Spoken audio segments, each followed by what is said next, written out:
Apakah kamu pernah merasa terjebak dalam siklus penundaan yang tak berujung?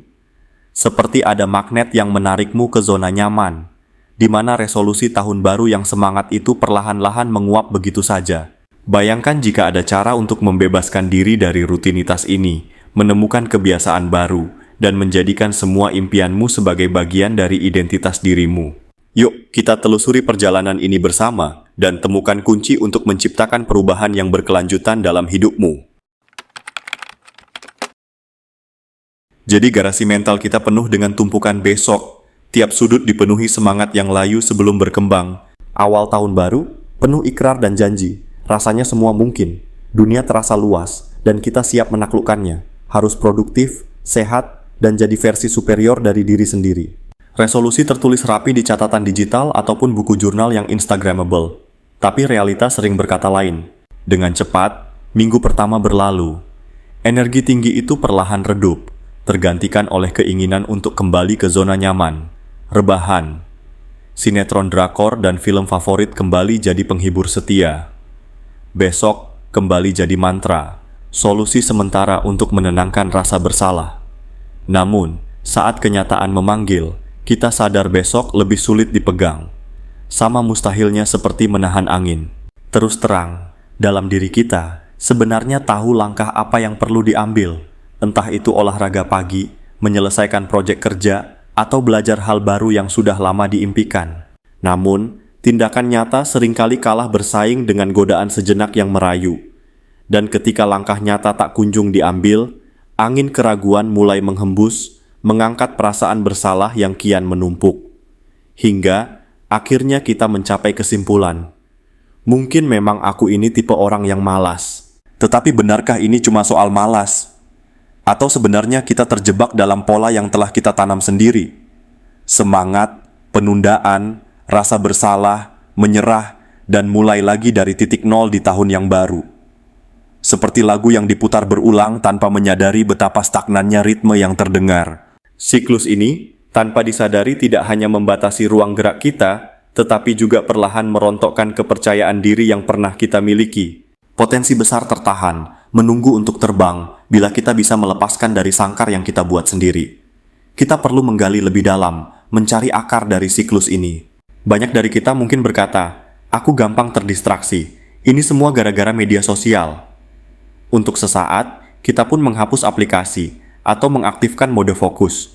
Namun, keesokan harinya, kita kembali pada pola lama. Kenapa? Karena distraksi hanyalah puncak gunung es. Di bawahnya, tersembunyi sebuah konsep mendasar dari fisika, inersia. Dalam dunia fisika, inersia menggambarkan keadaan di mana benda yang diam cenderung tetap diam, kecuali ada gaya eksternal yang mengusiknya. Otak kita bekerja tak jauh berbeda. Saat dihadapkan dengan tugas besar dan tampak menakutkan, seperti memulai proyek baru atau sekadar bangun pagi untuk olahraga, rasanya seperti menaiki gunung yang curam. Alhasil, kita memilih tak bergerak sama sekali. Namun, kenyataannya, banyak tugas sehari-hari tak semenyeramkan kelihatannya jika kita tahu cara memulainya. Kunci untuk memecah inersia ini adalah dengan memahami bahwa langkah kecil memiliki kekuatan besar. Ketika langkah besar tampak menakutkan, mulailah dengan langkah kecil yang mungkin terasa sepele. Tanpa disadari, langkah-langkah kecil ini akan membangunkan mesin dalam diri kita untuk terus bergerak maju. Inilah pengantar kita menuju babak selanjutnya, di mana solusi dan strategi menanti untuk kita aplikasikan. Ketika langkah besar tampak mustahil, keajaiban kerap tersembunyi dalam langkah kecil. Sejenak kita perlu berhenti bertanya pada diri sendiri. Bagaimana aku bisa menyelesaikan semua ini dalam satu kali langkah yang sempurna? Dan mulai mengalihkan perhatian kepada langkah-langkah kecil yang dapat kita lakukan sehari-hari. Memang, kita sering keliru berpikir bahwa untuk meraih kesuksesan, kita harus langsung membuat lompatan raksasa. Padahal, langkah kecil seringkali menjadi pembuka jalan bagi gerakan besar. Bayangkan diri kita berada di dasar lembah, sambil memandang puncak gunung yang menjulang tinggi dan mempesona. Siapa yang tidak merasa kecil hati menghadapi ketinggian itu? Namun ingatlah satu hal, Setiap perjalanan mendaki gunung selalu dimulai dengan satu langkah. Kemudian, langkah berikutnya. Dan seterusnya. Saat kita ingin mulai olahraga, kita tak perlu langsung memaksakan diri untuk berlari 5 km. Cukup berdiri dari tempat tidur kita, gerakan badan selama 5 menit setiap pagi. Biarkan tubuh kita perlahan terbiasa dengan aktivitas tersebut. Rasakan sedikit demi sedikit peningkatan stamina dan kekuatan. Dalam waktu yang tak terasa, aktivitas yang dulu tampak memberatkan perlahan menjadi kebiasaan. Demikian juga saat kita dihadapkan dengan tugas menulis makalah panjang yang seakan tiada akhir. Daripada terjebak dalam kebingungan dan rasa takut akan banyaknya halaman yang harus kita isi, cukup buat satu paragraf terlebih dulu. Setiap kalimat yang kita tuliskan menjadi batu bata kecil yang membangun tembok besar gagasan yang utuh. Biarkan momentum mempertemukan kita dengan inspirasi di sepanjang jalan. Begitu pula dalam urusan memperbaiki ruang kerja yang berantakan. Jangan paksakan diri untuk membenahi seluruh ruangan dalam satu hari. Mulailah dari satu sudut meja kerja. Lihat perubahan yang terjadi setiap kali kita berhasil membersihkan satu bagian. Perubahan kecil ini memberikan kepuasan instan yang mendorong kita untuk terus bergerak maju. Langkah-langkah kecil, meskipun terlihat sepele dan tak berarti, sebenarnya memiliki efek domino yang luar biasa. Dengan sedikit dorongan, kita memulai rentetan pergerakan yang membawa perubahan besar. Mereka menyulap keengganan menjadi kebiasaan positif. Seperti menyalakan mesin yang mendorong mobil mogok, tantangan terbesar adalah memulai gerak. Tetapi ketika kita sudah bergerak, segalanya menjadi lebih mudah. Dan, bicara tentang memulai sesuatu yang tampak berat, ada satu trik sederhana yang bisa jadi senjata rahasia kita saat semua strategi lain gagal. Trik 2 menit. Kerjakan 2 menit saja. Saran ini terlihat sangat sederhana sampai kita mungkin meragukannya. Namun, kita sering terkejut oleh hasil yang ditawarkan setelah benar-benar mencobanya. Cukup buka laptop dan ketik satu paragraf dalam 2 menit. Lari di tempat dalam 2 menit. Cuci piring selama 2 menit. Ketika otak kita diberi tugas singkat seperti itu, setidaknya kita akan berpikir, masa cuma 2 menit aja aku nggak bisa? Dan yang menakjubkan, seringkali kita malah melanjutkan tugas itu lebih lama setelah 2 menit berlalu, karena momentum yang kita butuhkan sudah didapat. Memulai langkah kecil ini bukan hanya tentang mencapai yang diinginkan, tetapi juga menciptakan kebiasaan dan mendapatkan kepercayaan diri seiring waktu. Kesuksesan itu adalah akumulasi dari langkah-langkah kecil yang kita ambil dengan konsisten. Ingatlah bahwa proses selalu lebih penting dari hasil akhir. Pelan-pelan, kita pun beranjak dari siklus penundaan yang membelenggu memasuki gerak maju yang konsisten. Tentu, babak berikutnya akan menggali lebih dalam bagaimana menjaga momentum ini dan merayakan setiap pencapaian yang kita raih sepanjang perjalanan. Setelah memulainya, tantangan berikutnya adalah menjaga momentum. Seperti menyeimbangkan diri saat bersepeda, langkah pertama adalah yang paling sulit. Namun setelah mendapatkan kecepatan yang stabil, segalanya terasa lebih mulus. Momentum dalam konteks ini adalah kekuatan tersembunyi yang membuat setiap langkah berikutnya terasa lebih ringan. Jadi, bagaimana kita bisa memastikan bahwa energi positif ini tetap terjaga? Pertama, buatlah komitmen kepada diri sendiri. Ketika kebiasaan baru mulai terbentuk, komitmen menjadi landasan kuat untuk melanjutkan. Jika kita sudah terlanjur menghabiskan 5 menit setiap hari untuk sebuah aktivitas, tambahkan sedikit menjadi 10 menit, lalu 15 menit, dan seterusnya. Jangan biarkan satu hari pun terlewati tanpa melanjutkan kebiasaan yang sudah terbentuk. Ingat, menjaga konsistensi lebih penting daripada intensitas sesaat. Sedikit-sedikit, lama-lama menjadi bukit. Kemudian, dokumentasikan perjalanan kita. Tak perlu membuat jurnal panjang, cukup catat perkembangan yang kita rasakan. Mungkin kemarin kita hanya mampu berolahraga selama 5 menit, tapi minggu ini sudah bisa 10 menit dengan mudah. Catatan ini menjadi pengingat seberapa jauh kita telah melangkah, menyediakan motivasi tambahan saat semangat mulai pudar. Selanjutnya, penting juga untuk berkumpul dengan orang-orang yang mendukung. Lingkungan sekitar memainkan peran penting dalam menjaga momentum. Temukan komunitas atau teman yang memiliki tujuan serupa. Bertukar cerita, bertanya, saling memberikan semangat, atau bahkan saling tantang untuk melakukan lebih baik, dapat menjadi penggerak yang sangat efektif. Dikelilingi oleh energi positif, kita akan lebih termotivasi untuk terus maju. Namun, tidak semua hari akan berjalan lancar. Ada kalanya kita menghadapi rintangan atau kemunduran yang menguji tekad kita. Dalam situasi ini, ingatlah bahwa kemunduran adalah bagian dari proses. Ketika kita jatuh, yang terpenting adalah bagaimana kita bangkit kembali. Jangan terlalu keras pada diri sendiri. Alih-alih menyalahkan, lebih baik belajar dari setiap kesalahan.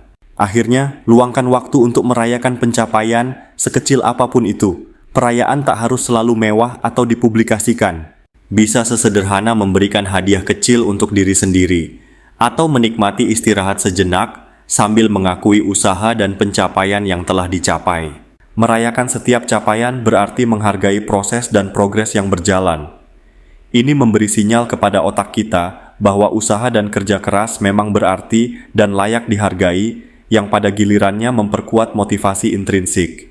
Mempertahankan momentum adalah tentang menjaga keseimbangan antara melangkah maju secara konsisten dan menghargai diri kita di setiap langkahnya. Setiap momen kemenangan, kecil sekalipun, adalah batu pijakan untuk langkah berikutnya yang lebih besar.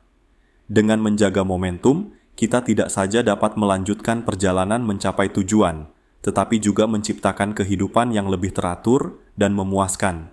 Kini tinggal satu langkah lagi untuk memperkaya diri dengan pengetahuan yang lebih dalam tentang perubahan permanen. Babak selanjutnya akan menjawab bagaimana menjadikan kebiasaan baru ini sebagai bagian tak terpisahkan dari identitas, membentuk diri kita yang lebih baik di masa depan.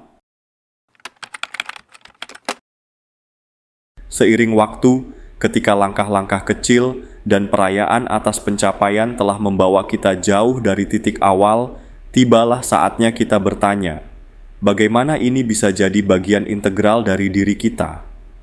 Tujuannya bukan sekadar menyelesaikan satu atau dua tugas, tapi bagaimana menjadikan kebiasaan baru ini sebagai refleksi identitas diri yang melekat dalam keseharian kita. Langkah pertama untuk mengukir kebiasaan baru dalam identitas adalah dengan mendefinisikan kembali siapa kita. Ini bukanlah tentang melepaskan jati diri lama, melainkan integrasi antara masa lalu, saat ini, dan masa depan dalam satu kesatuan yang harmonis.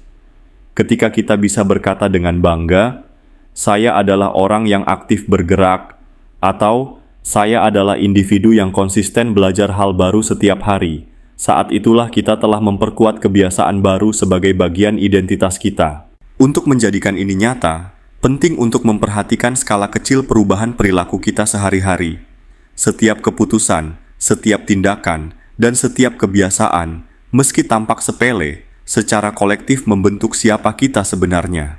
Langkah nyata menuju transformasi adalah dengan selalu berpegang pada niat tersebut saat kita membuat pilihan setiap hari. Ketika memilih antara menunda atau mulai bergerak, pikirkan, apa yang akan dipilih oleh versi terbaik dari diriku? Selanjutnya, penting untuk membangun lingkungan yang menguatkan kebiasaan baru kita.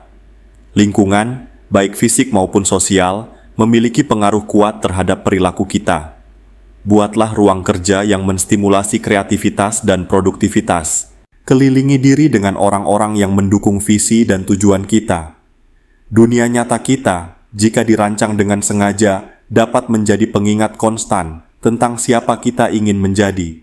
Selain itu, praktikkan self-compassion atau kasih sayang kepada diri sendiri ketika kita menghadapi kesalahan atau kemunduran. Salah satu aspek kunci dalam menjadikan kebiasaan sebagai bagian dari identitas adalah kemampuan untuk memaafkan diri sendiri dan belajar. Kesalahan bukanlah akhir, melainkan bagian alami dari perjalanan. Dengan mengembangkan sikap self-compassion, kita memungkinkan diri untuk bangun dan mencoba lagi, menciptakan lingkaran belajar yang positif. Untuk mengukir perubahan secara permanen, visualisasikan masa depan yang kita inginkan dengan detail yang jelas.